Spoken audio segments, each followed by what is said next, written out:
La risa, por Henry Bergson. 13. Capítulo 3. Lo cómico de los caracteres. 4. Preocupados con descubrir las causas, mas no las de lo cómico, hemos olvidado una de sus manifestaciones más nobles.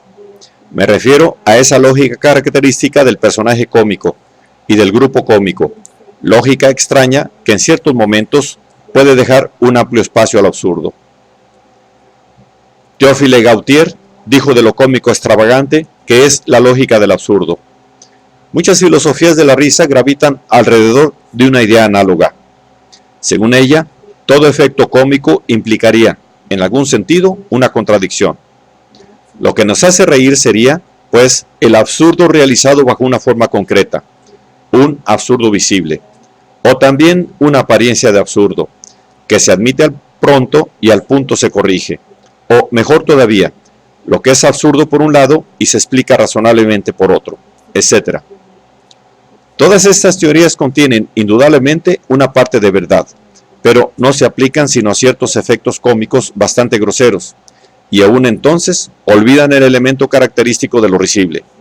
Quiero decir, el género completamente particular de absurdo que contiene lo cómico cuando en él concurre lo absurdo.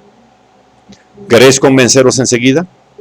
No hay más que escoger una de esas definiciones y componer efectos cómicos con arreglo a su fórmula. 2 veces de cada 3. El efecto obtenido no tendrá nada de risible. El absurdo, cuando se le encuentra en lo cómico, no es un absurdo cualquiera, sino un absurdo bien determinado. Lejos de engendrar lo cómico, lo que hace es derivarse de él. No es causa, sino efecto. Efecto especialísimo, en lo cual se refleja la naturaleza especial de la causa que lo produce. Ahora, pues, no habrá de costarnos gran trabajo comprender ese efecto. Vamos a suponer que durante un paseo por el campo distinguís en lo alto de una colina algo así como un corpachón enorme cuyos brazos dan vueltas. No sabéis de lo que se trata y buscáis entre vuestras ideas, es decir, entre los recuerdos que vuestra memoria retiene, aquel que ha de ajustarse mejor a lo que estás viendo. Casi al instante os vendrá a las mientes la imagen de un molino de viento, y eso es, en realidad, lo que tenéis delante. Poco importa que antes de salir de casa hayáis leído esos cuentos de hadas en que aparecen gigantes con brazos interminables. Estoy conforme en que el buen sentido consiste en saber recordar, pero más todavía en saber olvidar. Es el esfuerzo de un espíritu que se acepta y se vuelve a adaptar incesantemente, variando de idea al cambiar de objeto. Es una modalidad de la inteligencia, que se regula por la movilidad de las cosas. Es la continua movilidad de nuestra atención en la vida. He aquí a Don Quijote que marcha a la aventura. Ha leído en sus libros que a todo caballero le salen al paso gigantes con quienes ha de combatir. Así pues, necesita un gigante. Esta idea es como un privilegiado recuerdo que se instaló en su espíritu, y ahí sigue al acecho, inmóvil, esperando una ocasión para lanzarse fuera y encarnar en alguna cosa. Es un recuerdo que necesita materializarse. Cualquier objeto, el primero que se le ofrezca, aunque tenga solamente una semejanza muy lejana, recogerá todo el aspecto de esos gigantes que adivinó en los libros. Por consiguiente, Don Quijote verá gigantes allí donde los demás vemos molinos de viento. Esto es cómico y absurdo, pero es un absurdo vulgar. ¿No comprobáis en él una inversión verdaderamente singular del sentido común? Consiste en querer amoldar las cosas a las ideas y no las ideas a las cosas. Consiste en ver delante de uno mismo lo que se piensa, en lugar de pensar en lo que se ve. El sentido común necesita que todos los recuerdos permanezcan en su sitio. Entonces, el recuerdo apropiado responderá enseguida al llamamiento de la actualidad y servirá para interpretarla dócilmente. En Don Quijote ocurre lo contrario. Un grupo de recuerdos manda sobre los otros y hasta se impone a la misma persona. En este caso, la realidad habrá de plegarse a la imaginación, reduciéndose a vivir para darle cuerpo. Una vez formada la ilusión, la desenvuelve Don Quijote muy razonablemente, ateniéndose a todas sus consecuencias, moviéndose con la seguridad y precisión del sonámbulo que ejecuta su sueño. Este es el origen del error, y esta la lógica especial que preside el absurdo. Ahora bien, ¿esta lógica es privativa de Don Quijote? Hemos visto que el personaje cómico peca siempre por obstinación de espíritu o de carácter, por distracción o por automatismo. En el fondo de lo cómico hay una rigidez de cierto género que obliga a seguir rectamente el camino, sin escuchar y sin querer oír. ¿Cuántas escenas cómicas del teatro de Molière podrían reducirse a este tipo sencillísimo? Un personaje que sigue su idea y que vuelve a ella constantemente por más que le interrumpa. Se puede pasar insensiblemente del que no quiere oír al que no quiere ver y, por último, al que solo ve lo que desea. El que se obstina acaba por ajustar las cosas a su idea, en vez de acomodarla a las cosas. Todo personaje cómico marcha, pues, por la senda de ilusión que acabamos de describir. Don Quijote nos presenta el tipo general del absurdo cómico. ¿Hay un nombre especial para esta inversión del sentido común? Aguda o crónica, se le encuentra en ciertas formas de la locura. Se asemeja, por más de un concepto, a la idea fija. Pero ni la locura ni la idea fija nos harán nunca reír, pues son enfermedades. Excitan nuestra piedad y ya sabemos que la risa es incompatible con la emoción. Si existe una locura risible, tendrá que ser una locura conciliable con la salud general del espíritu, una locura normal, si se permite la frase. Ahora bien, hay un estado normal del espíritu, imitación acabada de la locura, en el cual existen las mismas asociaciones de ideas que en la alienación mental, la misma lógica singular que en la idea fija. Tal estado es el del sueño, y si nuestro análisis es exacto, se le podrá resumir en el siguiente teorema. El absurdo cómico es de la misma naturaleza que el de los sueños. La marcha de la inteligencia en el sueño es la que acabamos de señalar. El espíritu, como enamorado de sí mismo, no busca en el mundo exterior, sino un pretexto para materializar las fantasías. El oído percibe sonidos confusos. En el campo de la visión circulan todavía colores. En una palabra, los sentidos no se han cerrado aún completamente, pero el que sueña, en vez de evocar sus recuerdos, todos para interpretar lo que sus sentidos perciben, se vale de lo que percibe para encarnar el recuerdo favorito.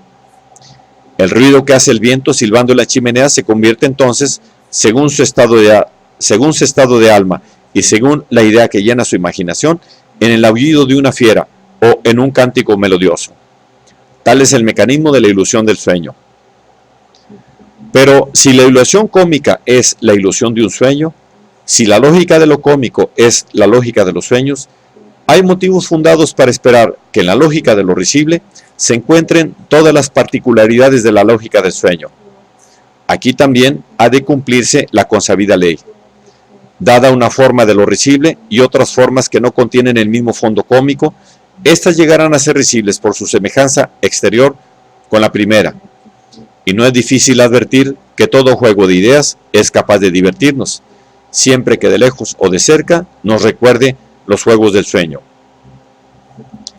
Señalaré, en primer lugar, una cierta relajación de las reglas del razonamiento.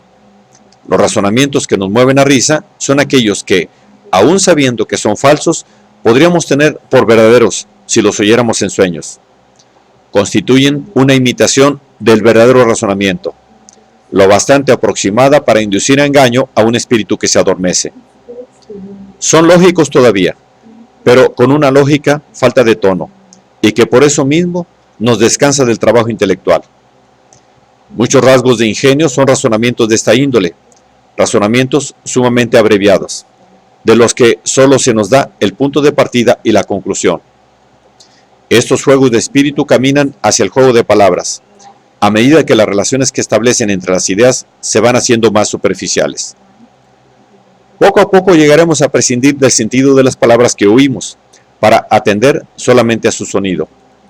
Me pregunto si no podrían aproximarse al sueño ciertas escenas altamente cómicas en que un personaje va diciendo al revés las frases que otro le apunta al oído. Si os quedáis adormilados entre individuos que charlan, notaréis que las palabras van perdiendo poco a poco su sentido, que los sonidos se deforman y se sueldan al azar, adquiriendo en vuestra imaginación extrañas significaciones, reproduciendo la escena de Petit Jean y el Souffleur. Hay también obsesiones cómicas que se aproximan mucho a las obsesiones de los sueños. ¿A quién no le ha ocurrido ver la misma imagen en varios sueños sucesivos y tomar en todos ellos una significación simpática, siendo así que estos sueños no tenían entre sí más que ese punto de contacto? Los efectos suelen tomar alguna vez esta forma especial en el teatro y en la novela. Algunos de ellos son resonancias de sueños. Y quizá pudiéramos decir otro tanto de los estribillos de muchas canciones. Se repiten obstinadamente, siempre los mismos, al final de todos los cuplés y siempre con distinto significado. No es raro observar en el sueño un crescendo especial, una extravagancia que se va acentuando a medida que aquel adelanta en su curso. Una concesión primera arrancada a la razón arrastra una segunda, que a su vez trae consigo otra más importante, y así sucesivamente hasta el absurdo final. Pero esta marcha hacia el absurdo produce una sensación muy extraña. Es la misma que experimenta el bebedor cuando nota agradablemente que va resbalando hacia un estado en que ya no tendrá para él valor alguno, ni la lógica ni las conveniencias sociales. Véase ahora si no dan esta misma sensación ciertas comedias de Molière. Ejemplo, Monsieur de Porcegnac comienza a expresarse casi razonablemente y acaba diciendo todas las excentricidades. Otro ejemplo, en El burgués gentilhombre, los personajes, a medida que va avanzando la obra, parecen arrastrados hacia un torbellino de locura. Si se encuentra otro más loco, iré a decirlo a Roma. Esta frase, al advertirnos que la obra ha terminado, nos hace salir del sueño cada vez más extravagante en que nos íbamos hundiendo con Monsieur Jourdain. Pero hay además una elocuencia que es propia del sueño.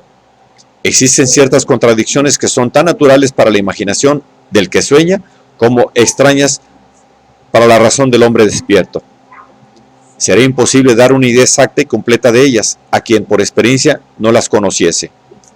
Me refiero a la extraña fusión que realiza el sueño uniendo a dos personas, las cuales forman una sola y, sin embargo, permanecen distintas. Por lo general, una de ellas es el mismo durmiente. A la vez que se da cuenta de seguir siendo lo que es, advierte también que es otro personaje distinto. Es él y no lo es. Sabe que habla, se ve moverse, pero siente que otro le ha arrebatado su cuerpo y tomado su voz. O bien, teniendo conciencia de que habla y obra como de costumbre, habla de sí mismo como si fuese un extraño con el cual no tuviese nada de común. En una palabra, se desprende de sí mismo. ¿No encontraríamos tan extraña confusión en muchas escenas cómicas? No hablo de Anfitrión, donde, sin duda alguna, se nos sugiere una confusión de esta clase, pero donde el efecto cómico se debe más que nada a lo que llamamos interferencia de dos series. Me refiero a los razonamientos extravagantes y cómicos, en los que esta confusión se encuentra verdaderamente en estado de pureza, tanto que es indispensable un esfuerzo de reflexión para percibirla. Escuchad a Mark Twain hablando con un reportero que le interroga. ¿Es verdad que tiene usted un hermano? Sí, le llamábamos Bill. Pobre Bill. ¿Cómo es eso? ¿Se ha muerto acaso? Nunca he podido saberlo. Hay un gran misterio en este punto. El finado y yo éramos gemelos. Nos bañaron juntos cuando teníamos 15 días y uno de nosotros se ahogó, pero nunca ha podido saber cuál de los dos fue el muerto. Unos creen que fue Bill, otros que yo. Es raro, pero ¿usted qué cree? Voy a confiarle un gran secreto que a nadie he revelado. Uno de nosotros dos tenía una señal particular, un lunar enorme en el reverso de la mano izquierda, y ese era yo. Pues bien, ese niño fue el que pereció ahogado. Lo absurdo de este diálogo, examinándolo bien, no es un absurdo cualquiera. no se produciría si el personaje que habla no fuese precisamente uno de los dos gemelos. El absurdo se debe completamente a que Mark Twain declara ser uno de estos gemelos, pero expresándose como si fuese un tercero, como un señor que se limita a contarnos la historia. No se produce de otro modo en muchos sueños.